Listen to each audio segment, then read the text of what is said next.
Have you already visited the Vatican museums on your first visit to Rome? On a typical 2 to 3 day visit to Rome, especially for first-time visitors, I find that most people don't have time to see more than one museum in Rome, and that museum is usually the Vatican museums. So whether you have more days in Rome on your first visit, or it's your second, third, or umpteenth time to Rome, you may be wondering what other museums you can visit. Whether you're looking for more Renaissance or Baroque art or collections from ancient Rome, we have so many museums to choose from. And with very few exceptions, most of these museums are typically uncrowded, you don't have to book them in advance, so they offer a stress-free experience. So without further ado, here are my favorite museums in Rome besides the Vatican museums.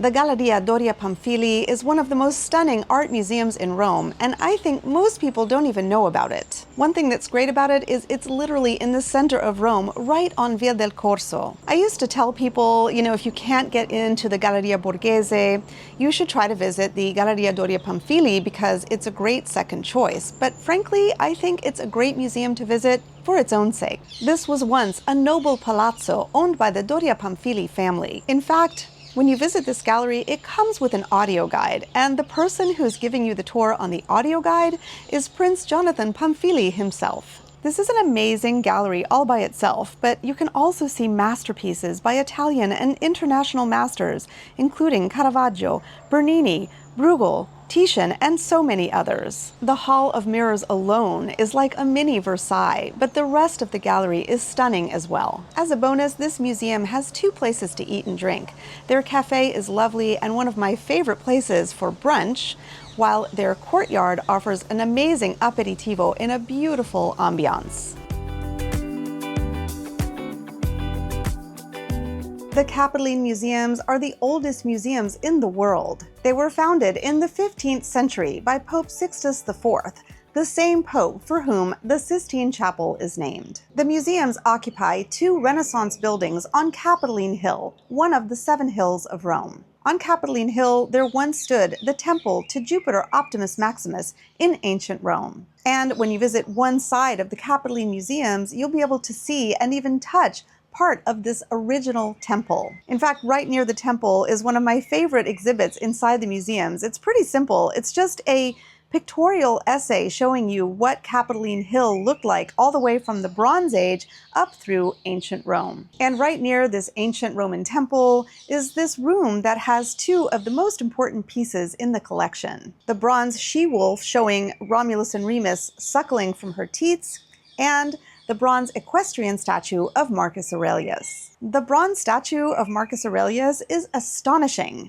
because bronze statues were typically melted down so that the metal could be used for weapons. So we just don't have that many examples of bronze statues from ancient Rome. Sometimes these bronze statues survive because they were buried at sites like Pompeii. In the case of the statue of Marcus Aurelius, the reason it survived is because he was mistaken for Emperor Constantine the Great. And the statue stood in front of the Lateran Palace near San Giovanni in Laterano, which is the Pope's church, until it was moved over here to Campidoglio, the piazza that's between the 2 museums. Michelangelo is the one who moved the statue from the Lateran Palace to Campidoglio. He was the one who was tasked with redesigning this piazza, and the way we see it today is how he designed it. You have to imagine that initially in ancient Rome, everything was facing the Roman Forum, the Colosseum, the Palatine Hill, ancient Rome. When Michelangelo redesigned Campidoglio, he turned everything around so that it was facing papal Rome. But the statue that we see today in the middle of Campidoglio is a replica, and the original is inside of the Capitoline Museums. But besides seeing this amazing equestrian statue of Marcus Aurelius and the temple to Jupiter Optimus Maximus, there is so much more to see in these museums. You can see parts of the original colossal statue of Emperor Constantine. And there are many other amazing sculptures in there, but there is also a paintings gallery. And 2 of my favorite rooms, there is an ancient coin collection, as well as a room showing you all of the different marbles used during the Roman Empire. And as a bonus, this museum has a delightful cafe on the roof. You can either grab a quick bite at the cafe, which is a little less expensive, or you can head out to the restaurant that's on the roof for a more leisurely experience, although it is a bit more expensive. The cafe, the restaurant, and the roof are all accessible without entering the museums themselves. So if you don't have time for the museums or you don't feel like visiting them, you can at least go and check out these beautiful views. Now, I include the Galleria Borghese in my 3-day itinerary for visiting Rome for the first time, but I realize that many people can't actually fit it into a 3-day visit. So if you didn't see the Galleria Borghese on your first visit to Rome, whether because you ran out of time or energy, or because maybe you didn't really know about it, or possibly because you weren't able to get tickets, I do think you should try to fit it in on your second visit to Rome because, in my opinion, this museum is a must-see. First of all, it's in a lovely setting in the Villa Borghese Park. Second of all, it has one of the most amazing collections of Renaissance and Baroque art in one place that you'll find in Rome. Third, and I don't think a lot of people realize this, it has an incredible collection of art from ancient Rome as well. Finally, the building itself is a work of art. This museum has a room full of paintings by Caravaggio.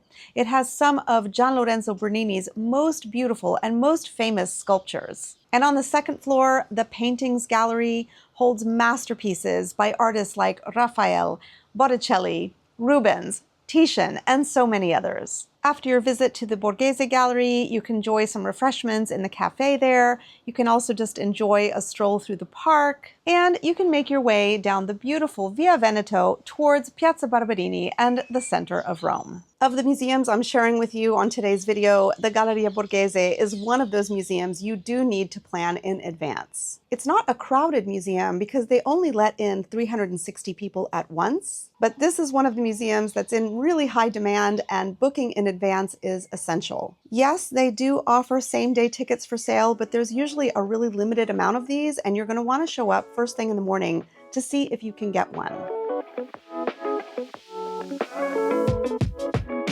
I know I say this about a lot of museums, but really one of my favorite museums in Rome is Centrale Montemartini. Housed in a former power station, Centrale Montemartini blends two eras that rarely meet: ancient Roman art and early 20th century industrial machinery. The contrast is dramatic, but it actually makes for a poetic scene. I just find this juxtaposition fascinating.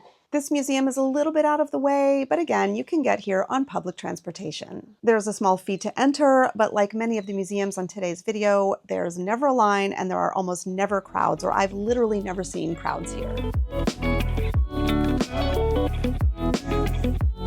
Speaking of ancient Rome, another one of those overlooked museums is the Villa Giulia. This one is a little bit out of the way. It's not quite in the center of Rome, but you can easily get there by taking one of the trams or another form of public transportation. You can even get there by walking all the way to one end of the Villa Borghese Park. While the Capitoline Museums and the Vatican Museums both have pretty impressive collections of Etruscan artifacts, the Villa Giulia is dedicated to Etruscan art and artifacts, and there are even intact tombs that you can walk into. So for those of you interested in really ancient Rome, we're talking pre-Roman Republic, this is an incredible museum. And like some of the other museums I've mentioned on today's video, the building itself, the grounds themselves, are works of art.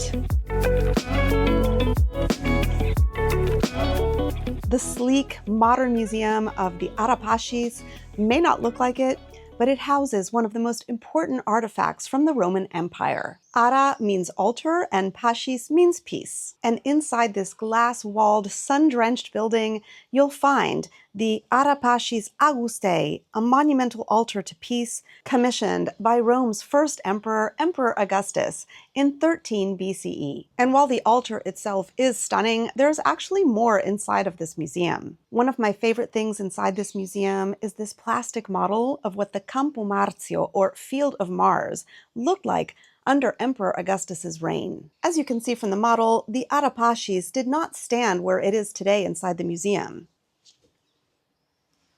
I got my kitty with me. The Ara Pacis once stood on what we know today as the Via del Corso, which was actually known as the Via Flaminia in ancient Rome. But what I love seeing is the juxtaposition of the Pantheon with the Mausoleum of Augustus. Now, the Mausoleum of Augustus is just next door to the Ara Pacis, and you can actually see it from the windows there. at the time I'm making this video for you, the Mausoleum of Augustus is not yet open. It's set to open sometime in late 2026. In any case, the Mausoleum of Augustus was the resting place of Rome's first emperor, Augustus. And as you can see from this model, the entrance to the Mausoleum of Augustus is directly across from the entrance to the Pantheon. The Pantheon, as we know it today, was built in the 2nd century by Emperor Hadrian. But the original version of the Pantheon was actually built under the reign of Emperor Augustus. And we know this in part because of the inscription across the top of the Pantheon. The inscription across the top says that the Pantheon was built by Marcus Agrippa, son of Lucius,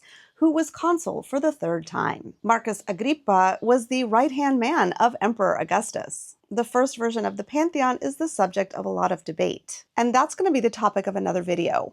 Suffice to say that this plastic model gives us an idea of what these monuments looked like under Emperor Augustus. As you can see, there's nothing else around. As a bonus, the Ara Pacis often holds special exhibits, so if there's something happening when you're visiting Rome, you might want to check out what's currently on exhibit there. I think one of Rome's most overlooked museums is Palazzo Braschi. Palazzo Braschi was a noble palazzo, but today it houses the Museo di Roma. The museum is literally sitting on one end of Piazza Navona. Many of you ask me, what's a good museum to visit to understand the history of Rome?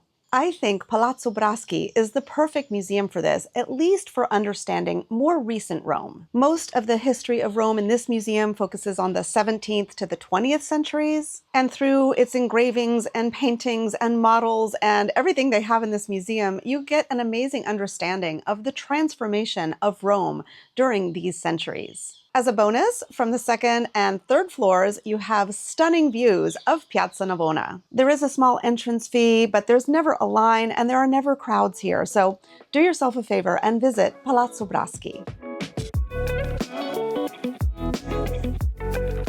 And just across the street from Palazzo Braschi is another one of Rome's most overlooked museums, Museo Barracco. Like Palazzo Braschi, this museum is housed in what was once a noble villa. The museum was donated by the Baron Giovanni Barracco. During his life, he amassed an incredible collection of art from ancient civilizations. The museum features Greek, Roman, Egyptian, Assyrian, Phoenician, and even Cypriot works. I often like to say it's like visiting a small Vatican museums. And the amazing thing, this museum is completely free. If you find yourself walking around between Campo di Fiori and Piazza Navona, do yourself a favor and visit this beautiful museum. If for nothing else, then to get some peace and quiet from the hustle and bustle of Rome. Another small but stunning art collection can be found in the Galleria Spada in the Campo di Fiori neighborhood. The museum is located in a 16th century palazzo that once belonged to Cardinal Bernardino Spada. The art collection is small and it's really easy to see it in probably less than an hour. But there are real masterpieces in here, such as works by Artemisia Gentileschi, Titian, Bernini, Guercino, Parmigianino, and so many others. And of course, some of the ancient Roman art is exquisite as well. But I think that the cherry on top, the jewel of this museum, is the perspective by Francesco Borromini. This is an optical illusion that Borromini invented to make the courtyard look bigger than it actually is. And trust me when I tell you, you will not believe it until you see it with your own eyes. One of the most amazing art museums in Rome is inside of Palazzo Barberini.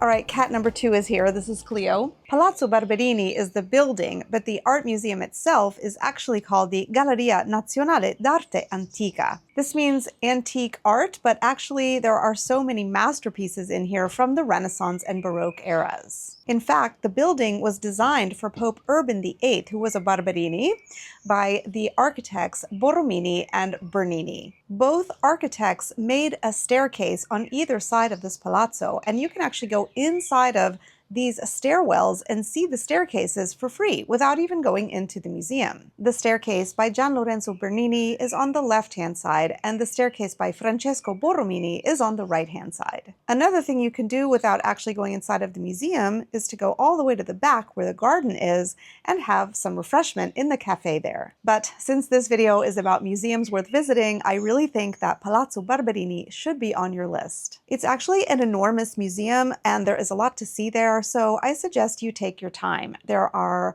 masterpieces by Raffaello, by Caravaggio, Pietro da Cortona, Canaletto, and so many others. As a bonus, your ticket to Palazzo Barberini comes with entrance to Galleria Corsini, which is in Trastevere.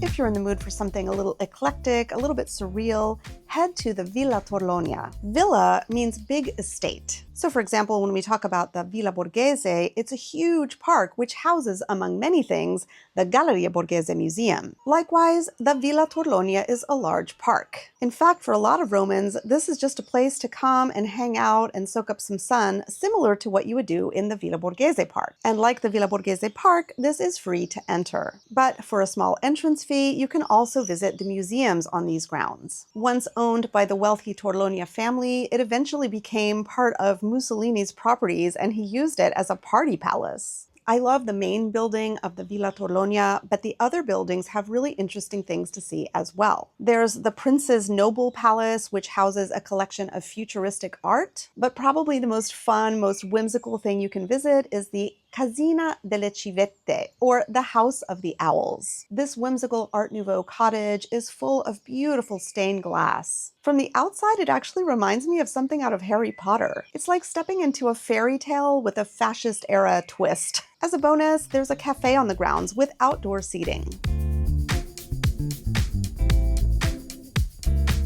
This museum is actually part of the National Roman Museum Network. One of those museums is the Palazzo Massimo, alle Terme. Yet again, this is an incredibly overlooked museum. There are never crowds here, and it houses some of the most amazing art from ancient Rome. If you visit the Palatine Hill, you can visit the house of Livia, the wife of Emperor Augustus. But she was a wealthy woman, and she had another house outside of Rome in what we call Prima Porta. And in this museum of Palazzo Massimo alle Terme, they have transported entire rooms from Livia's villa at Prima Porta. There are incredible collections of mosaics from ancient Rome, but also sculptures, and there is one sculpture that makes this museum worth visiting on its own. The ancient bronze statue of the boxer at rest is one of the premier masterpieces in all of Rome. It's so intact that you can even see traces from his last fight. The cool thing is that when you buy a ticket to one of the National Rome Museums, you get entrance to the other museums on the same circuit, and you have a week to use them.